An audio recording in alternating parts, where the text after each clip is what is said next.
রেজাউল করিম, আমাকে যদি একটু বলেন যে ধরেন যদি ধরেও নেই যে বিবিসির কথাই সত্য যে এই কণ্ঠস্বরটি শেখ হাসিনার, তিনি নির্দেশ দিয়েছেন যে উইপন ব্যবহারের তিনি নির্দেশ দিয়েছেন। এখন বাংলাদেশে যেই রকম পরিস্থিতি তখন ছিল, যদি এটা 18 জুলাইয়ের ঘটনা হয়ে থাকে, সেক্ষেত্রে কি তার এই নির্দেশটি বেআইনি? এখানে দুইটা পার্ট আমাদের দেখতে হবে। আমি দৃঢ়তার সঙ্গে বলবো প্রাইম মিনিস্টার নিজে কোথাও কোনো অর্ডার দেন না, কারণ আমি গভর্নমেন্টে ছিলাম, আমি গভর্নমেন্টের বাইরেও আমি আইন কানুন জানি একজন লয়ার হিসাবে। এখানে রুলস অফ বিজনেস অনুযায়ী কে কোথায় যাবে, আর একজন সাব ইন্সপেক্টরেরও কিন্তু গুলি করার এখতিয়ার আছে, একজন সাধারণ মানুষের কিন্তু আর একজনকে হত্যার এখতিয়ার আছে। কোন ক্ষেত্রে? ধরুন আমাদের লতে বলে সেলফ ডিফেন্স, আত্মপক্ষ সমর্থন। আমাকে যদি এই মুহূর্তে আপনারা দুজন ফিজিক্যালি আমার সামনে থেকে আমি সরি একটুখানি ইন্টারাপ্ট করি আপনাকে, আপনি হয়তো আইনের ভাষায় বলছেন, সঠিকই হয়তো বলছেন যে প্রধানমন্ত্রীর এখতিয়ার নাই গুলি করার, কিন্তু ধরেন হলি আর্টিজানে যখন হামলা হয়েছিল তখন আমি বাংলাদেশে ছিলাম, আমি তখন নিউজ 24 এর প্ল্যানিং এডিটর। ওই দিনের ঘটনাটি, হলি আর্টিজানের ঘটনাটি আমি নিজে ওই পুরো অফিসটা ম্যানেজমেন্ট কিভাবে কভার করবে সব আমার নেতৃত্বে ছিল।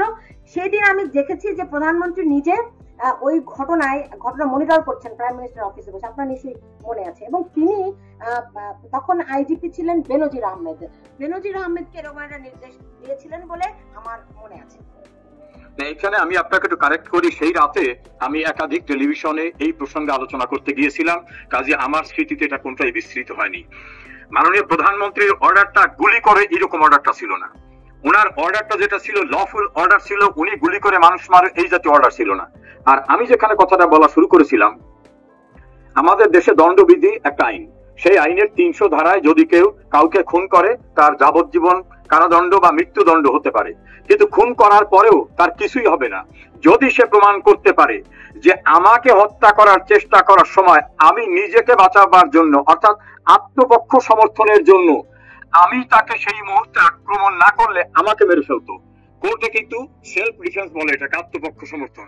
তাহলে কিন্তু তিনি কোর্টে যদি বা প্রসেসে যদি তিনি প্রমাণ করতে পারেন যে তার নিজের রক্ষার জন্য তিনি এটা না করলে তাকেই মেরে ফেলা হতো, তাহলে কিন্তু এটা অপরাধ না। এক। 2 নম্বর হচ্ছে কনস্টিটিউশনালি রাষ্ট্রের উপরে দায়িত্ব আছে মানুষের জীবন সম্পত্তির অধিকার নিশ্চিত করা, রক্ষা করা। তো জীবনের অধিকার রক্ষা তো আর রাষ্ট্র বলতে কি বোঝায়? সরকার বলতে কি বুঝাবে?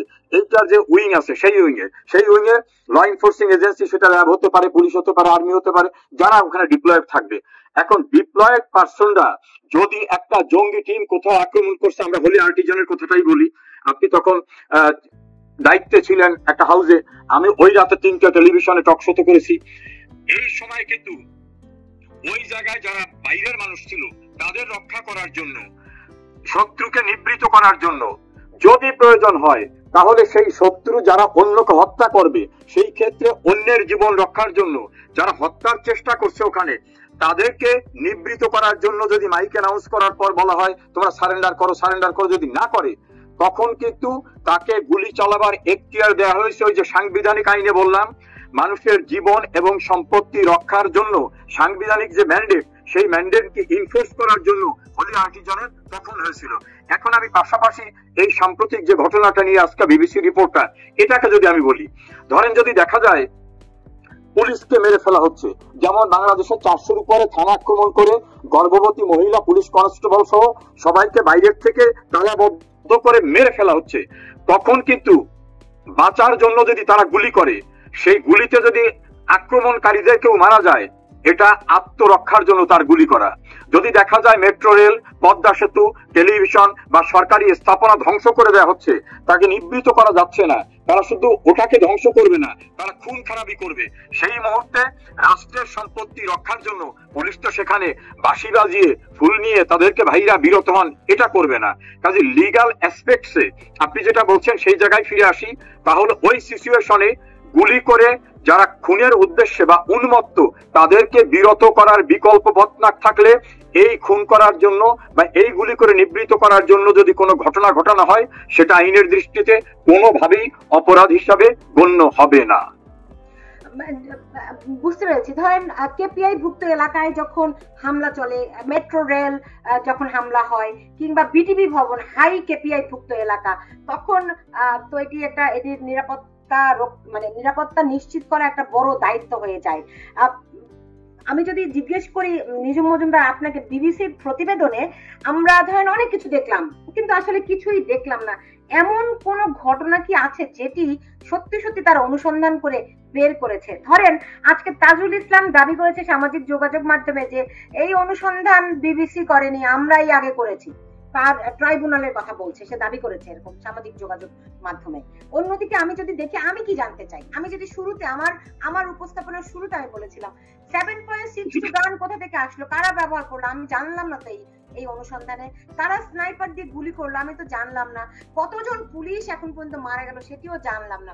কতজন মানুষ এই ঘটনায় জুলাই আগস্টে নিহত হলো, তারও কোনো সামগ্রিক চিত্র আমি পেলাম না। তাহলে আসলে এই ঘটনায় শুধু একটি এস্টাবলিশমেন্টই পেলাম, যে মানে একটিকেই টার্গেট করে পুরো ঘটনা অনুসন্ধানটি পরিচালিত হলো, যে কে নির্দেশ দিয়েছে। এবং সেই নির্দেশদাতা যদি শেখ হাসিনা হয়ে থাকেন, এটি বিবিসির অনুসন্ধান নয়, অলরেডি তাজুল ইসলাম দাবি করেছেন, তাদের কর্মকর্তারা এটি বের করেছেন। ফলে এই অনুসন্ধান থেকে আমরা আসলে কি পেলাম আমি বুঝতে পারছি না, আপনি কিছু বুঝতে পারছেন কিনা? এখানে দুটো ব্যাপার আছে। একটা হচ্ছে পার্টিকুলারলি বিবিসি যেই অনুসন্ধানটা করছে বলে দাবি করছে, সেটা যেমন একটা অ্যাসপেক্ট আছে। আমার কাছে মনে হয় যে একই দিকে আমরা আমি যেই দাবিটুকু করছি, এগুলো আসলে মানুষের সামনে আসা উচিত এবং একটা ডকুমেন্টারি ওয়েতে আসা উচিত, এবং সেটা না হওয়ার ফলশ্রুতিতেই বিবিসি এই সুযোগগুলো পেয়েছে, আল জাজিরা এই সুযোগগুলো পেয়েছে। এই যে দিনের পর দিন আল জাজিরা এই ডকুমেন্টারি বানাচ্ছে, একতরফা ভাবে দেখাচ্ছে, পার্টিকুলারলি একটা দীর্ঘদিন ধরে স্মিয়ার ক্যাম্পেইনটা করছে, এইটার পাল্টা হিসেবে একটা কার্যকর যেই মিডিয়া যেই ভূমিকাগুলো নেওয়া প্রয়োজন, আমি আমার নিজের কথাই বলতে পারি, আমিও কি ঠিক একইভাবে নিতে পেরেছি বা আমরা কি দেখাতে পেরেছি? এটা না পারা বা না করার পেছনে অনেক ধরনের কারণ আছে। একের পর এক সরকারের উপরে নানান ধরনের দোষ এসেছে, নানান ধরনের, দেখেন আপনি খেয়াল করে দেখেন যে আল জাজিরা এবং ব্রিটিশ মিডিয়া এরা অনেকদিন ধরে ডক্টর ইউনূসের পক্ষে কাজ করছে, আমরা এটা অনেকদিন ধরেই দেখছি। সেক্ষেত্রে আপনারা ইংল্যান্ডে আছেন, আপনারা কেন পিছিয়ে আছেন? দেখেন একটা কথা যেটা আছে, যে সেটা হচ্ছে যে আমরা যে একেবারে দেখিয়েছি, হয়তোবা তাদের তুলনাতে এক্সপোজারটা কম ছিল। তবে আমি আপনাকে একটা ব্যাপারে কথা দিতে পারি যে এইসব ঘটনাগুলো অবশ্যই দেখানো হবে এবং মানুষের সামনে তুলে ধরা হবে মুদ্রার অপর পিঠ। তারা তো দেখাচ্ছে যে পুলিশ এই করেছে সেই করেছে, নানান ধরনের ব্যাপার। আমি সোজা বাংলাতে শুধু যদি একটা প্রশ্নই আপনাকে আমি করি, যে এই যে আপনি আমাকে বলুন আজকে যদি ডাউনিং স্ট্রিটে হামলা করা হতো, তাহলে কি ব্রিটিশ পুলিশ চুপচাপ বসে থাকতো? আমি আপনার করা যে হয়নি আমাদের তরফ থেকে তা না, আমি বলেছি এক্সপোজারটা কম হয়েছে। আমার সেন্টেন্সটা আমি শেষ করি। এই যে 3000 লোককে হত্যা করা হলো, এই যে মুগ্ধর যে বন্ধু এসে সেদিন একটা স্টেটমেন্ট দিল, বা তার বন্ধু সিরাজুল ইসলাম নিঝুম নামে একটা ছেলে যে বলল যে মুগ্ধর গুলি করার ব্যাপারটা, তারপরে এই যে লোকজন বলা শুরু করেছে যে স্নাইপার ব্যবহার করা হয়েছে, এই যে বলা হচ্ছে যে পেছন থেকে হঠাৎ করে এসে থেকে গুলি করে মেরে ফেলা হয়েছে, এই যে আবু সাইদকে 6 ঘন্টা 7 ঘন্টা 8 ঘন্টা পর, প্রায় 8 ঘন্টা মনে হয় পরে হসপিটালে নিয়ে যাওয়া, তার আগেই মাথা থেকে তার রক্তক্ষরণ হওয়া, এরকম অসংখ্য ভিডিও ফুটেজ গুলো আমাদের কাছে যে আছে, বা এই ঘটনাগুলো আমরা সোশ্যাল মিডিয়াতে দেখতে পেয়েছি।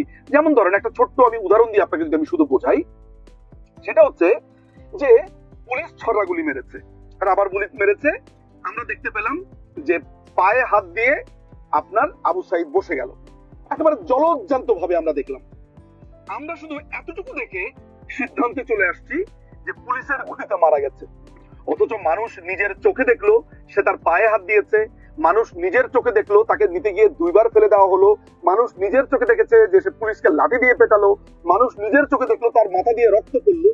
আশ্চর্য একটা ব্যাপার, মানুষ প্রশ্ন করলো না তার মাথার পেছনে রক্ত এলো কি করে, তাকে 2 বার ফেলে দিল কেন, তাকে 8 ঘন্টা করে কেন নিয়ে যাওয়া হলো, তার মাথার পেছনে রক্তটা এলো কেন, সে পুলিশকে বাড়ি দিল কেন?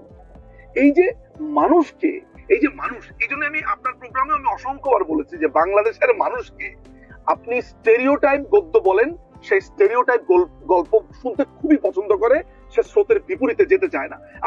আপনি যে কোনো মানুষকে জাস্ট র্যান্ডমলি আপনার এখানে যারা কমেন্ট করছে খুবই তীব্রভাবে আমাদের বিরুদ্ধে, তাদের একজনকে এখানে ডেকে নিয়ে এসে জিজ্ঞেস করেন তো যে মাননীয় প্রধানমন্ত্রীর অডিও বলে যে অডিওটা প্রচার করা হয়েছে, would you please give me the full audio please, but would you please claim or would you please urge to BBC to give the whole audio, the entire audio?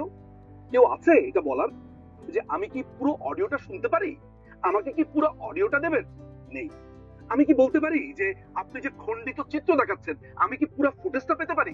এই যে আপনি ডকুমেন্টারির মধ্যে আমি দেখলাম আবু সাইদকে নিয়ে যাচ্ছে, আমি কি তাকে বলতে পারি আচ্ছা আবু সাইদ যে পুলিশকে গিয়ে একটা লাঠি দিয়ে বাড়ি দিল সেটা আপনি দেখালেন না কেন? আচ্ছা এই যে আপনি আবু সাইদকে নিয়ে যাচ্ছেন 4-5টা ছেলে, ঠিক সেই জায়গাতেই সে আপনার ফুটেজটা বন্ধ করে দিয়েছে, ঠিক যার পরেই তাকে ড্রপ করে ফেলে দিয়েছে তার মাথাটা আগে, সেটা আপনি দেখালেন না কেন? আচ্ছা আবু সাইদের মাথা দিয়ে যে রক্ত পড়ছে এইটা আপনি দেখালেন না কেন? তাহলে এটাকে আমরা বলি হচ্ছে পলিটিক্স অফ কনভেনিয়েন্ট, অর্থাৎ আপনার ঠিক যতটুকু আপনার কাজে লাগবে আপনি ওইটাই দেখাবেন।